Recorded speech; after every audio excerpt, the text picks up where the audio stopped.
ओम श्री गणेशाय नमः। ओम नमो भगवते वासुदेवाय। हरे कृष्णा कृष्ण कृष्णा हरे हरे, हरे राम राम राम हरे हरे। तव्हां सभिनी हरि भक्तन के नमस्ते।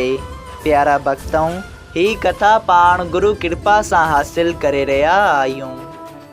श्री गणपति सरस्वती जो दरे ध्यान करियां थो मां भागवत महापुराण जो बयान, जंहिंमें व्यासदेव ऐं सुखदेव जी कयो आहे श्री कृष्ण लीला जो गुणगान। सभई चो जय भागवत महापुराण। प्यारा भक्तों, कल कथा में पाण श्रीमद भागवत महापुराण साहिब जे 5 स्कंद जे 21 ऐं 22 अध्याय में ॾिठो हो त श्री सुखदेव जी महाराज राजा परीक्षित के आकाश, सूर्य देवता, चंद्रमा ऐं ॿियनि सभिनी गिरहनि जो हाल वर्णन करे था ॿुधाइनि। सभई चओ जय सिया राम। अॼु पाण श्रीमद भागवत महापुराण साहिब जे 5 स्कंद जो 23 अध्याय शुरू करे रहिया आहियूं, जंहिंजो नालो आहे ध्रुवलोक बाबति हाल ॿुधाइण।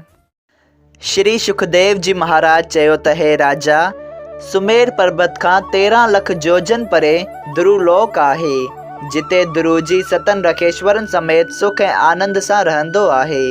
विशिष्ट मुनि, भर्ग रखेश्वर, कश्यप मुनि, अंगरा रखेश्वर, अगस्त्य ऋषि, उत्तर ऐं पिले तानर नाले 7 रखेश्वर रही ध्रुव जी जी परिक्रमा करे हमेशा अचल रहनि था। ध्रुवलोक जो हेठियों चक्कर फिरी अश्वनी कुमार वग़ैरह 27 तारा ध्रुवलोक जे आसपास बिना आसरे फ़क़त हवा जे सहारे ते अहिड़ी तरह हलन था जहिड़ी तरह ककर आकाश में हवा लॻण सबबु हलन था।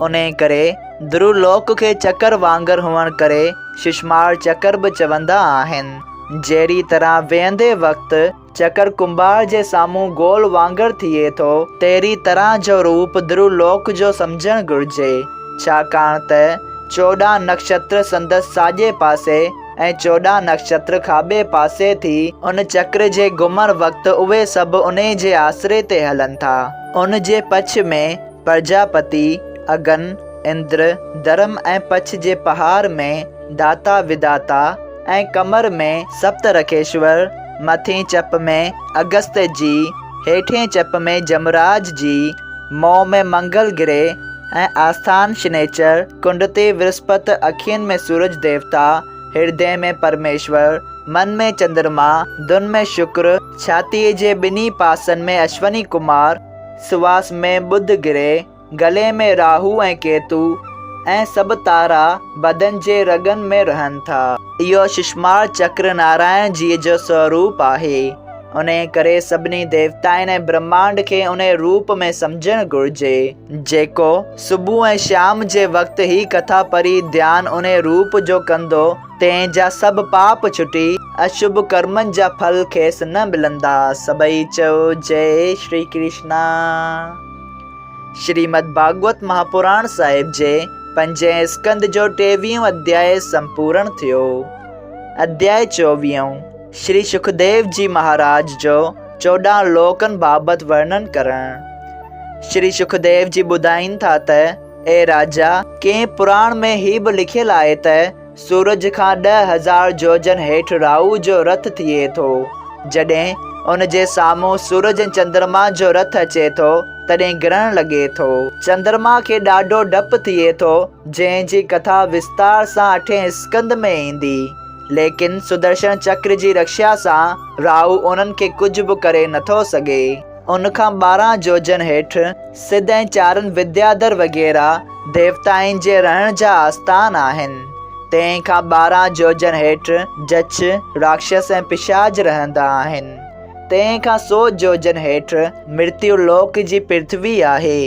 हंस, बाज़, गॾे वग़ैरह वॾा वॾा उॾामंदड़ पखी 12 जोजननि खां ज़्यादा मथे वञण जी ताक़त नथा रखनि। 7 लोक मथियां ईअं आहिनि जीअं 7 खंडनि जो घरु थिए थो, ऐं हेठियां 7 लोक बि उन वांगर आहिनि, जिन जा नाला आहिनि: पहिरियों उतल लोक, ॿियो बतल लोक, टियों सुतल लोक, चौथों तलातल लोक, पंजों महातल लोक, छहों रसातल लोक ऐं सभिनी खां हेठां सतों पाताल लोक आहे। हर हिकु लोक 10,000 जोजननि जे विस्तार में आहे ऐं 7 लोक मथियां आहिनि।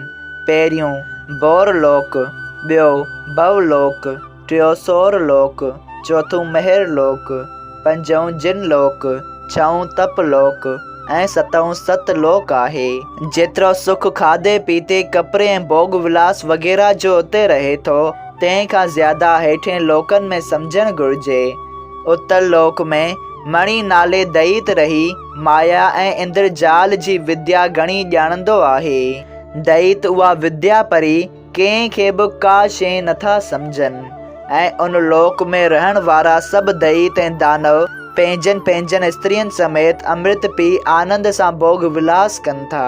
अमृत पीअण करे उन्हनि खे मरण ऐं पोरे थियण जो डपु नथो रहे ऐं चङियुनि ॿूटियुनि खाइण करे उन्हनि खे बीमारी नथी लॻे ऐं उन्हनि जी उमिरि जो को बि शुमार कोन्हे।